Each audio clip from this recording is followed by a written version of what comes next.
पोलिसांच्या local arms मधील एका पोलीस कॉन्स्टेबलचा संशयास्पद परिस्थितीत मृत्यू झाला आहे।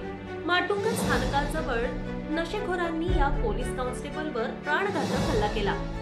या पोलीस कॉन्स्टेबलला चोरट्यांनी विषारी इंजेक्शन दिल्यामुळे मृत्यू झाल्याची माहिती मिळत आहे। ही घटना बुधवारी समोर आली। विशाल पवार असं पोलीस कॉन्स्टेबलचं नाव आहे। पोलीस कॉन्स्टेबल विशाल पवार नेहमीप्रमाणे रविवारी रात्री कामावर जात होते। त्यावेळी ते लोकल म्हणून प्रवास करत होते। सायन आणि माटुंगा स्थानकादरम्यान ते लोकलच्या दरवाजात उभे राहून फोनवर बोलत होते। त्यावेळी एका व्यक्तीने विशाल पवार यांच्या हातावर फटका मारला। तो त्यांचा मोबाईल घेऊन पळाला होता।